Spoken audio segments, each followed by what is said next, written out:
Hello, everyone, and welcome back to The Rundown, where we talk about 2A news and conservative views. I will be your host today, Craig DeLuz, coming at you from the West Coast, the left coast, behind the Iron Curtain, otherwise known as the Sierras. And I would like to welcome you to Hump Day. Mike. What day is it, Mike? It's Hump Day. Hump Day! It's Hump Day. Hump Day! That's right, folks. Today is Hump Day. This is the day in which we attempt to begin the weekend, sometimes with success, sometimes not. But as we always like to say, the fun is all in the trying. We very much appreciate you tuning in. We appreciate you liking and sharing the program and encouraging your friends to do the same. Mikey's not going to be with us today, or maybe he will. He's got the login. Have not been able to connect with him yet today, so it's probably just going to be us. But hey, we're going to have a good time. I am back in the studio. That's right. I'm back in the place where things usually tend to go right, and I don't tend to have any technical difficulties. But hey, always want to remind you guys, and I always tell you guys this. So we record this program, and when I record it, I get a real clean both audio and video version. If I wind up with a really spotty version here, or maybe we get a lot of what's the word I'm looking for? Maybe it's buffering a lot. There you go. That's what I'm looking for. You can always go over to Spotify and listen or watch the program, and it's a nice, clean, crisp 1080 version of the program. No skips, no nothing. Unless of course I make mistakes during during the program. But in any case, always want to remind you, because I appreciate your patience. This is a very, very low budget project here, quite frankly, that we're doing, where I am both in front of and behind the camera. So I very much appreciate your patience. And I appreciate you guys who tune in and who let other folks know about the program. Now, all that having been said, it's always more fun when you guys are commenting. So feel free, however you are watching, if you are watching us live, 3 p.m. Pacific, 6 p.m. Eastern, feel free to chime in however you're watching and let us know what you think. And if I see a good comment, I will let y'all know. And my good friend, the gun foodie, Mr. Patrick Collins, has chimed in saying, "I'm loud and clear with no speech impediments." Yeah. You know what, man? That's what happens when you are in your spot. Generally tend to have fewer issues. But once again, I appreciate you coming back, though, Patrick. Time and time again, you keep coming back. So I appreciate that, bruh. Very much appreciate it. You are one of our most loyal viewers, shall we say. All right, we're going to go ahead and we're going to get into today's news. But before we do, we need to take a quick moment and give a quick shout out to our sponsors. But before we do that, I just realized that, needless to say, that's a little, there we go. That looks a lot better. Let's move it over a little bit. There we go. Now we look a lot prettier. There we go. Now we look a lot prettier. Okay. All right, we're going to start off with, it might help if I actually showed you our sponsors, wouldn't it? I'll bet it would, huh? You guys would probably really appreciate if I actually just kind of showed you our sponsors. We're going to start off, as we give the quick shout out to our sponsors, let's start off with Hitman Industries. That's hitmanindustries.net is where you will find them. All you got to do if you want to go to Hitman, all you got to do for Hitman Industries is just go to hitmanindustries.net. That's hitmanindustries.net. They have rifle and pistol caliber barrels, or pistol length barrels, whichever you prefer to refer to it. They have it right there available for you. All you got to do is go there, check it out. And now, if you are a first responder, you can actually get a discount. If you're a first responder and this is your first time purchasing from them, you can get a nice significant discount. So once again, check them out, hitmanindustries.net. Then we've got the California Republican Assembly working to help elect conservatives at all levels of government, from school board all the way up to President of the United States. Check them out at cragop.org. That's cragop.org. If you want to be a part of California's future today, join CRA. And then we've got Hog Holsters. That's HAWG Holsters. All you got to do is go to hogholsters.com. Make sure you use discount code THE RUNDOWN, all caps, no spaces. Get your hog holster today. Then you've got uscombatgear.com. If you're looking for tactical stuff, if you're looking for outdoor gear, if you're looking for cold weather gear, hot weather gear, you're looking for eyes, your glasses, you're looking for helmets, you're looking for hats, boots, whatever you're looking for. They have all things tactical but the gun. They have fast shipping. They have excellent selection and great prices. Veteran-owned and operated. uscombatgear.com. All right, getting into today's story. This first one is just, I have to be honest, I don't know.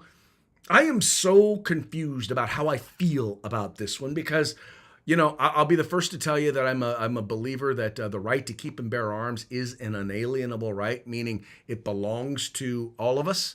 Now, we note that in our Constitution that the federal government shall not infringe upon it. So like I've always said, the thing in particular about the Bill of Rights is the Bill of Rights does not give us our rights. The Bill of Rights actually enumerates inalienable rights, and that basically tells the federal government you do not have a right to infringe on these rights.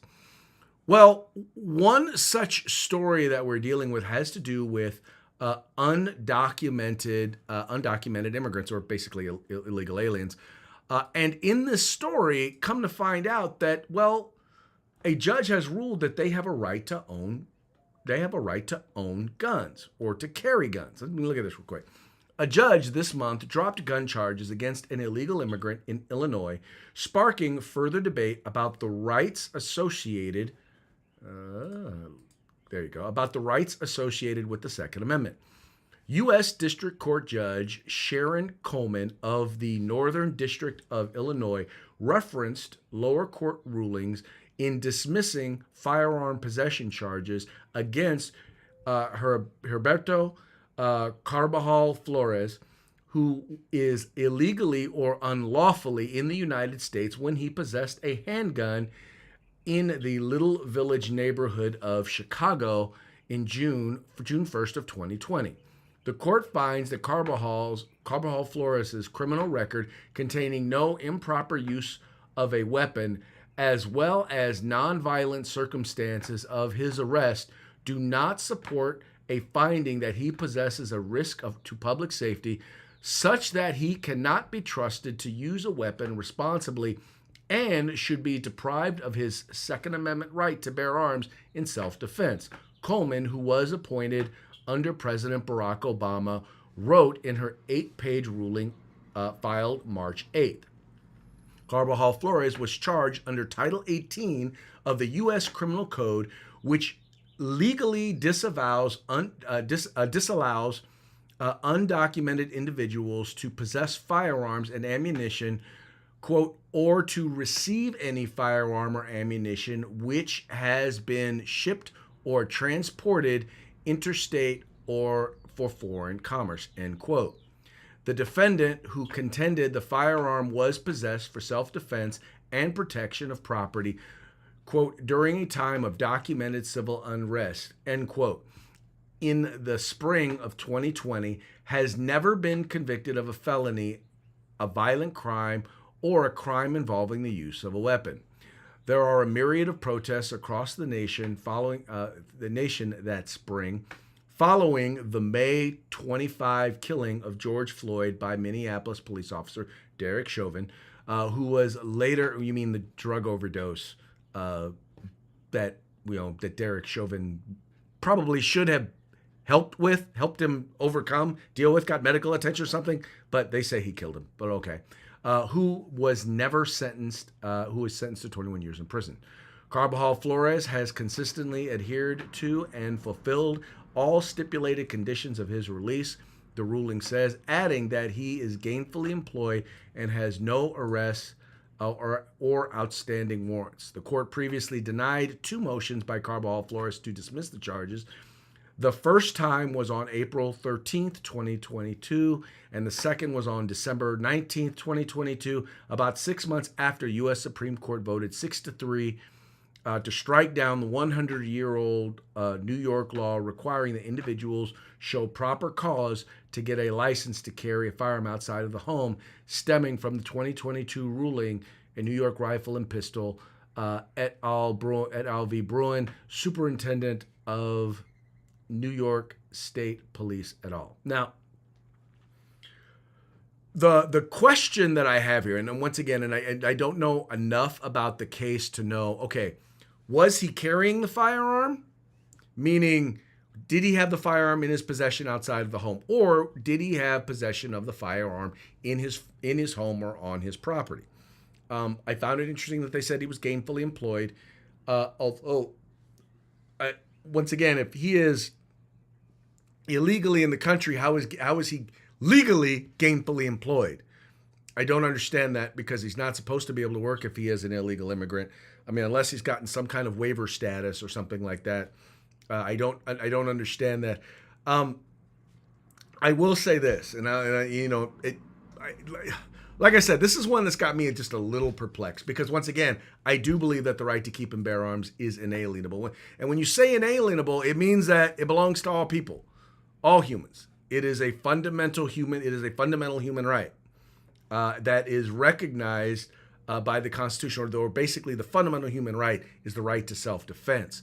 We express that in the right to keep and bear arms. So I'm really interested to see, once again, I'm not a lawyer. I did not sleep at a Holiday Inn Express last night, so I don't know all of the legal precedents that goes into it. But I would be curious to know, is there historical precedent saying that someone who is in the country legally or illegally, is there historical precedent supporting denying them a right to keep and bear arms? That would be an interesting thing to know. I don't see that noted here in the article. If any of y'all know about that, go ahead and let us know in the comment section. Go ahead and post it in the comment section. Would love to hear and learn a little bit more about that. But I will tell you this. So in the work that I've done with the Firearms Policy Coalition, we have dealt with, for example, we've had sheriffs in California, not all of them, but some of them, who have had as a part of their requirement for a concealed carry permit that you must be a citizen. Well, you may not know this, but as long as you are legally in the country, if you are a legal resident, citizenship is not a requirement to own or possess a firearm. Therefore it's not really and can't really be a requirement or placed as a requirement for you to be able to carry a firearm. Now, we've never had to sue a sheriff over that. Once we let them know they corrected it, they corrected their policy or removed the citizenship requirement. But one has to wonder if that's what they're leaning on, is the fact that, well, if a legal citizen can have it, well, then why can't an illegal resident have it, or someone who is in the country illegally? I think this has nothing to do with the Second Amendment for this judge. I think this more has to do with the idea of normalizing or legalizing those who are in the United States illegally. I think it is worthy of note that this individual has committed no crime except being in the country illegally. I don't know. I'm interested to see more about how this goes. I have a problem with giving constitutional rights to those who are in the country illegally. I have a problem with that. But then again, I also, like I said, the Bill of Rights, those are fundamental rights. Those are, when I say fundamental rights, those are the recognition, those are the acknowledgement by our government that there are certain inalienable rights. And the government didn't give it to us, so government can't take it away. So anyway, one has to wonder about that. But also, how did he obtain the gun? Did he obtain it illegally? I'm wondering, did he go through a background check? If he didn't go through I guess he's in Chicago, so yes, Chicago has background checks. Did he follow all Chicago gun laws when it came to obtaining the firearm? If he didn't, well, then he's clearly committed a crime, and he's in illegal possession of a crime. Anyway, I just think that this is this is one where conservatives, we got to think, where does the law fall on this? What is our ideology? If we believe in the Second Amendment, do we believe that the Second Amendment is a fundamental right? And if we do, can we argue as to why it does not apply to those who are in the country illegally? Anyway, that's an interesting discussion that I can't say that I've fully made up my mind on. in light of this decision. It's one that I would like to hear more debate about, as I'm sure, or at least I'm hoping, y'all would like to hear more debate about it as well. But anyway, interesting topic, interesting story. You guys need to check that out. In fact, here, let me do this. I got to start doing this when we're doing the program. I got to start making sure to include the links to the stories so that you guys can go and check them out later if you want. All right, so there's the first one. There's story numero uno. Let's take a look at our next story. Oh, by the way, what makes that also interesting is this was an Obama judge. This was an Obama-appointed judge who made this decision. So that's the reason why when I talk about the things regarding immigration, that's the reason why I made that comment, because I really don't think they're really supporters of the Second Amendment. I just don't. Anyway. Confusion over Texas immigration law. So, you know that, there's a thing going on at the southern border, in particular there in Texas. And Texas has decided that since the federal government has decided that they are not going to enforce federal immigration law, they've decided that they are going to do it, right? There's only one problem. First there was a judge who ruled that it was unconstitutional that a local government or that a state government doesn't have the ability because of because of the supremacy clause. That's the one I'm looking for. Local government does not have the right to enforce, to take over enforcement of federal law, even though local governments or city governments or state governments are asked to enforce federal law all the time. If the federal government has decided they're not going to do it, they don't have the ability to do it on their own. Well, then there was an appellate court judge. Basically an appellate court had decided that, okay, yeah, you can do it, or yes, you can do it, and then another three-judge panel said, no, you can't, and we're going to stay the decision. So there's a lot of confusion as to whether or not they can actually enforce the law. And here I'll go to, this is the CNN story, and this story was actually, it says here Wednesday, so this was from early this morning. Here we go. Okay. It says here, editor's note, late Tuesday, March 19th, 2024, a federal appeals court put Texas's immigration law back on hold hours after the Supreme Court had cleared the way for the state to begin enforcing the measure. Read latest developments here. So in other words, the Supreme Court said, yeah, you can go ahead and enforce the law. And then appellate court decided, no, you can't. Let me read this real quick. The Supreme Court on Tuesday cleared the way for Texas to immediately begin enforcing a controversial immigration law that allows state officials to arrest and detain people they suspect of entering the country illegally. The court's three liberals dissented. Legal challenges to the law are ongoing at the federal appeals court, but the decision hands a significant yet temporary win to Texas, which has been battling the Biden administration over immigration policy. The court has been blocking the law from taking effect, issuing an indefinite pause. Indefinite meaning, yeah, we're not lifting this pause. On the proceedings a day earlier, which had wiped away Tuesday's order. Senate Bill 4, signed into law by Republican Governor Greg Abbott in December, makes entering Texas illegally a state crime and allows state judges to order immigrants to be deported. Immigration enforcement generally is a function of the federal government. So in other words, what these folks decided, what these three judges over there at the Fifth Circuit decided was, well, wait, the Supreme Court said they could do it. Well, we still say we know more than the Supreme Court. Now, I'm just going to say this, and I'm going to say it again, and you've heard me say it before.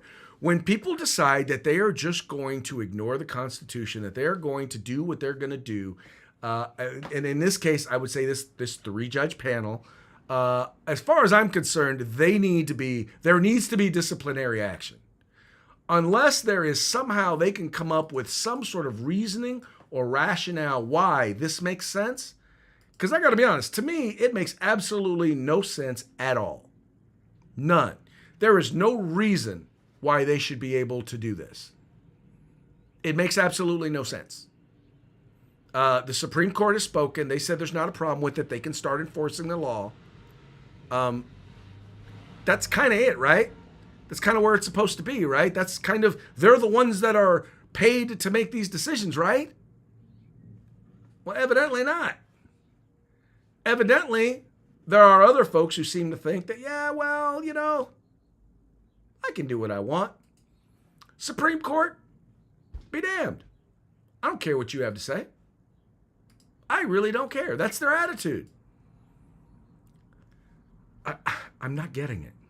I am just not getting it. But then again, like I said before, as long as there are no consequences for people making these decisions, for people flouting the Supreme Court, then, you know, then what? Why listen? Why do anything they say? Because it really doesn't matter, does it? It evidently doesn't matter because they're doing what they want. Anyway, this is one that I'm hoping, and I keep saying this, and I've said this more times than I feel comfortable admitting, this is going to be one of those situations where the Supreme Court is going to have to come down and come down hard on these folks, but I doubt that they will. I sincerely doubt that they will. But this is, you know, you've literally got people ignoring the Constitution of the United States. There's no other way to put it. That's exactly what they're doing. They're ignoring the Supreme Court, and they're trying to write and create their own laws, and they're making decisions based on whatever they want, not based on reality, the reality of the way the law is supposed to work. And that's got to be challenged. That's got to be corrected. All right, moving right along. School board members ousted for protecting kids. Now, this is not a happy story. This is one that really kind of pisses me off. In fact, it's funny. The slug for this story over at The Advocate is California School Board recall transphobia is the actual slug for the story. That's the URL that they have there. Anyway, so you have a situation in the Orange School District where parents, where school board members were very frustrated that school staff were basically not telling parents when their children decided that they wanted to change their gender.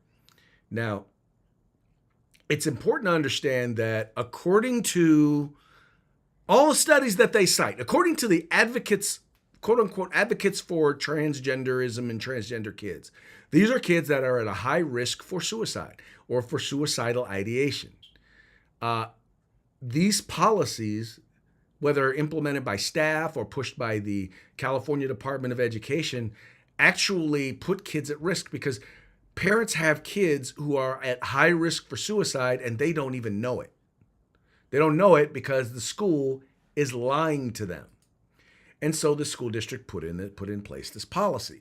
Well, there were other members of the community who decided that they were going to recall these folks, and they were successful in their recall effort.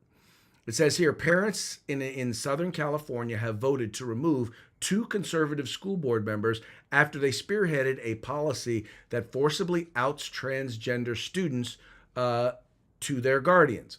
Members of the Orange Unified School District Board voted 4-0 to enact the policy in September. It was passed at 11:30 p.m. after the 3 opposed members walked out and withheld their votes. The policy states that parents must be notified when a student seeks to be identified as a gender other than the student's biological sex or gender listed on the student's birth certificate or any other official records.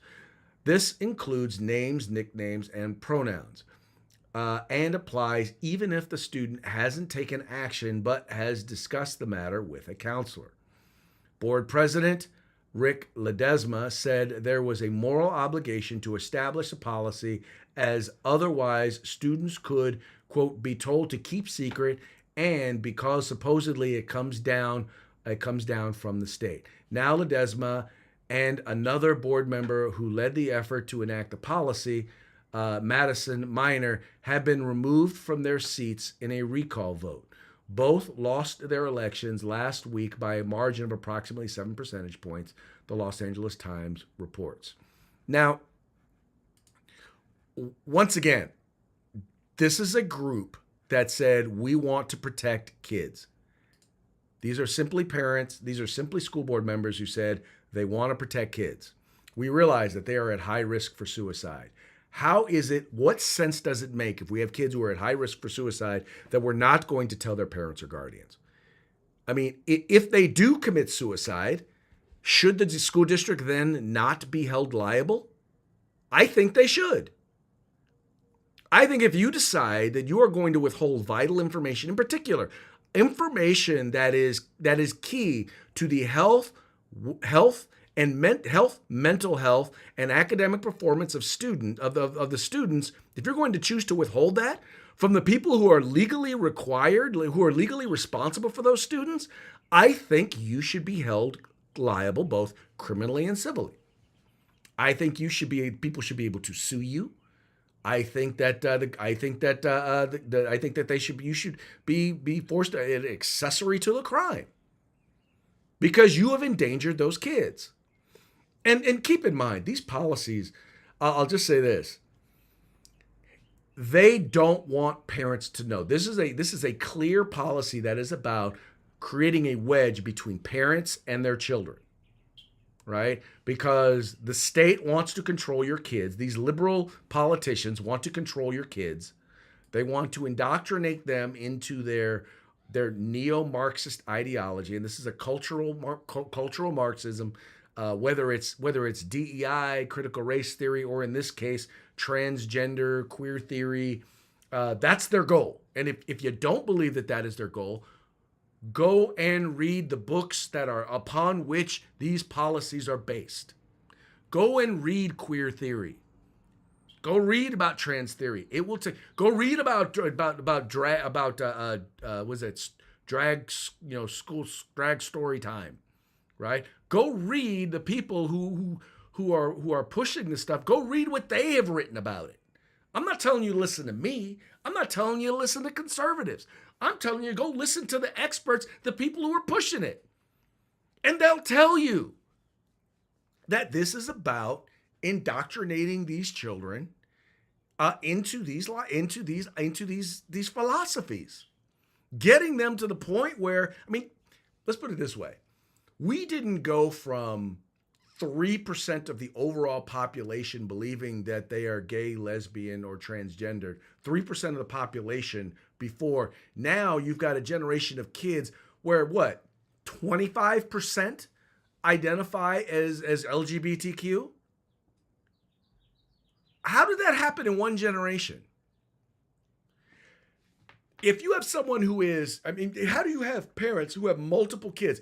If transgenderism as we know it is such an anomaly, right? Supposedly it's an anomaly. It is an anomaly. I'm not supposedly. It is an anomaly. It's very rare. How do you have a family or a parent who has two different transgender kids? Anyway, all this having been said, this is a very, very sad moment in this school district. And I'll be honest with you. If you were a parent in the school district, you need to run for school board. You need to help take the school board back. And once again, I hear you. I know that there are people out there who are saying, I'm just pulling my kids out. I'm saying fight. Because here's the deal. When you cut and run, you leave, for each child that leaves, thousands of other children are left in that system being indoctrinated. You can cut and run if you want, but it doesn't help. Because eventually they will catch up to you wherever you go. Just ask the folks right now in Oregon, which used to be very libertarian minded. Nope, not anymore. Ask the folks in Nevada, which also used to be very libertarian minded, or at the very least slightly conservative leaning, with the exception of Las Vegas, the whole area in Southern California and Southern Nevada. Nope, not for them. Arizona right now has a Democrat governor and 2 Democrat senators, or 1 Democrat, 1 independent. And they used to be like right of the right wing. They used to be a deep red state. Folks, I'm just telling you right now, while you have the strength, while you have the energy, while you have the resources, fight where you are. Because when you cut and run, you're handing it over to them. And when you hand it over to them, they're not going to stop there, because they're going to wind up coming to whatever state you decide you're going to move to. That's where they're going to wind up. And they're going to come for you, and they're going to come for your kids. Now, you don't have to believe me. I'm just telling you it's the truth. Anyway, woke people are more depressed and unhappy. Now, anyone who spends any amount of time with folks who are woke, you know this to be true. You know that they tend to have greater mental health issues. They do. And part of that is because, well, you know, you think about it. Everything that they are pushing. Well, you know what?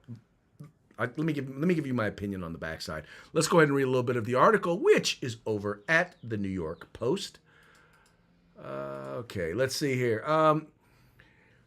Ignorance is bliss. Psychological researchers in Finland have created an assessment to help measure an individual's commitment to principles of social justice, and have made some surprising findings across the Finnish population, including a negative correlation between progressive ideals and levels of happiness.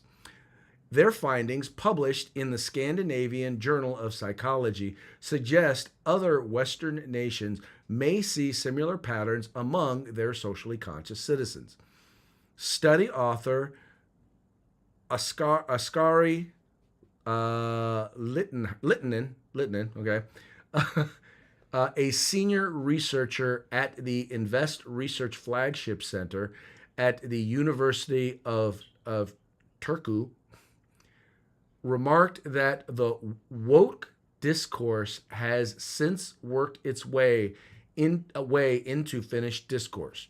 Quote, the debate was largely data-free, and it could thus be considered a worthwhile question to study how prevalent these attitudes are, he continued.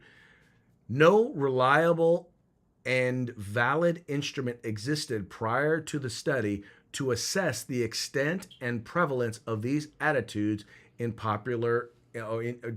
different populations. So I set out to develop one.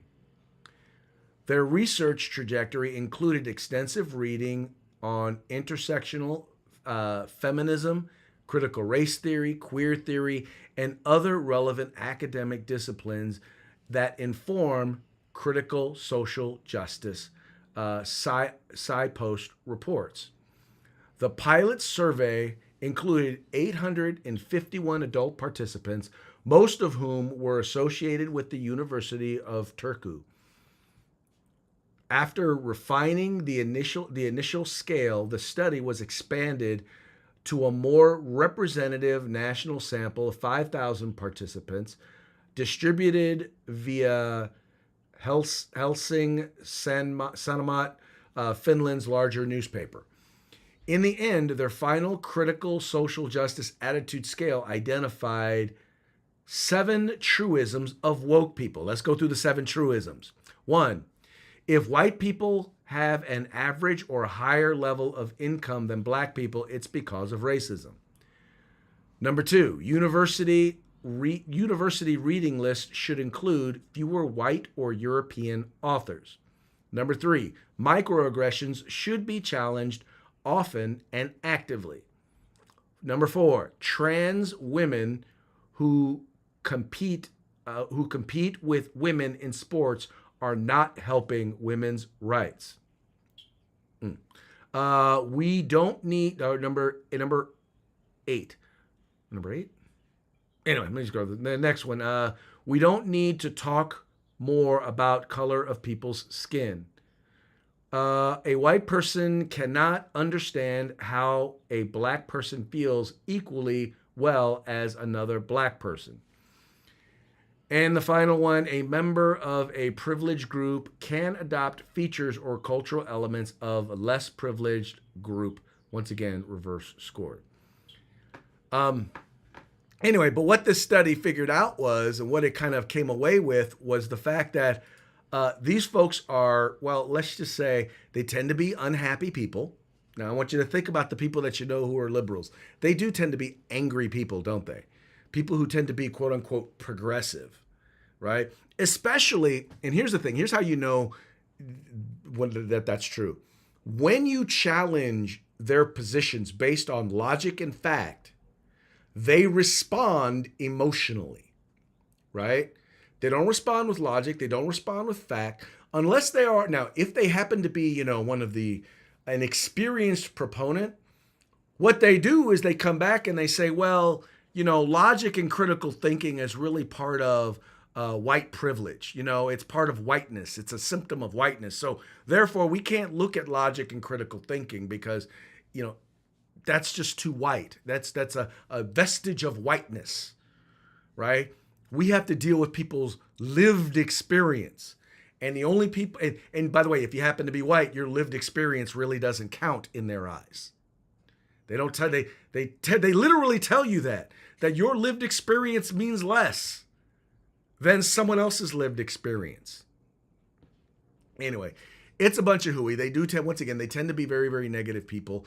And they're angry. I mean, one only need look at the fact that they celebrate when the government goes out of its way to persecute conservatives. And that's a great example. Whenever anyone stands up and says anything about wokeness, they get very, very, they take pleasure in watching them be, like in the case of the school board members, they take pleasure in watching them being removed from office, right? Imagine someone being removed from office or recalled because they were too woke. The left would lose their minds. They would literally lose their minds over it because, well, liberalism is a mental illness. Okay, progressivism is a mental illness. How about that one? We okay with that? All right, we're good with that. All right, folks. Well, hey, we've reached that time. It's time for our parting shots. Parting shots are brought to you by Hog Holsters. Just go to hogholsters.com. Use the discount code The Rundown. All caps, no spaces. Get your Hog holster today. All right, we got 3 of these here. Now, I'm gonna be honest. All right, these are what's the word I'm looking for? So Mike was like, "Look, can we have some parting shots that are just funny? They don't have to be about politics." I'm like, okay, well, they don't have to be about politics, but they should be about politics, culture, guns, yada, yada, yada. Okay, so we won't just make them about politics.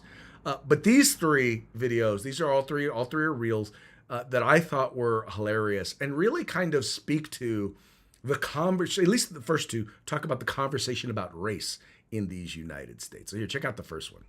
All right, I said it once in my whole life. Here's the true story, why I ever said it. So I was in 2nd grade, and I never heard the word before. And I remember I got on the bus, and my best friend's name is Josh. And he goes, he's a black kid, he goes, "Just so you know, because you're white, you can't say this word." So I was like, "What do you mean?" And he goes, "You're white, you can't say it."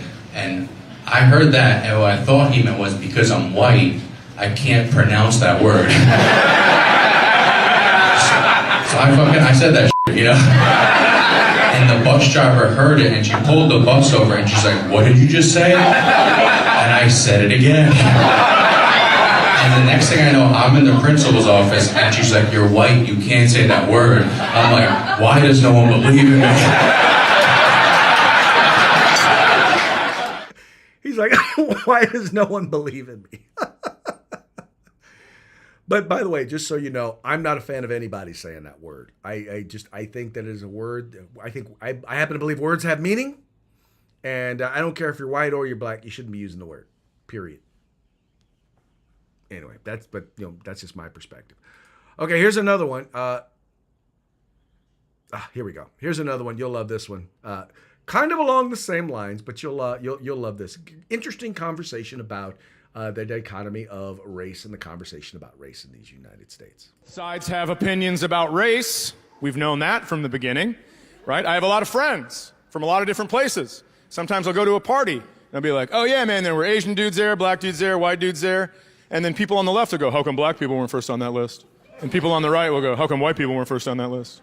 And Asians are like, we're just going to be over here if you need us. We're going to be in the corner still running everything while you guys argue about ridiculous shit. I'll tell you why that's my list. It's because it's alphabetical. I'm not an idiot. I'm not going to get in trouble. Asian, black, white. And I do know, because I'm white, that white people do not like being at the back of any line. So we were behind all these people at W like, what is going on up there? I need a taller truck so I can see over everybody.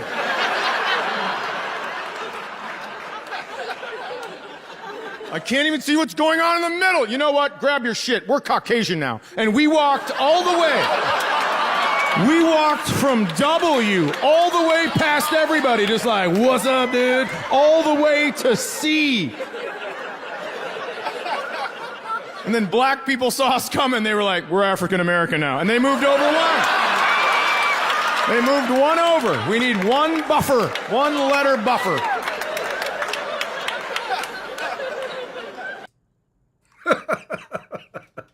You know, folks, I got to tell you, if the First Amendment is going to continue to exist, if we're going to be able to have real conversations about the hard, if we're going to be able to have the hard conversations, it's going to be because comedians are going to make it happen, right? It's going to be because they are going to force us to have that conversation, if for no other reason, so that we can be entertained, right? That's good stuff. Good stuff. Okay, now this last one isn't so much about race, but I'll put it to you this way.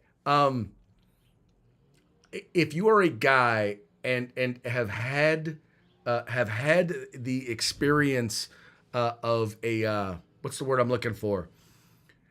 Someone who is a little bit more into you than they should be. This will resonate with you. Really like this guy. I really liked him. It was his birthday. I didn't have a lot of money. I said, I'll cook him breakfast. That's cute, sweet, quick. All I wanted was a thank you, okay? Fellas, somebody cook you breakfast, just say thank you. Damn, that's it, all right? I ain't need all this, how the fuck you get in my house bullshit, because that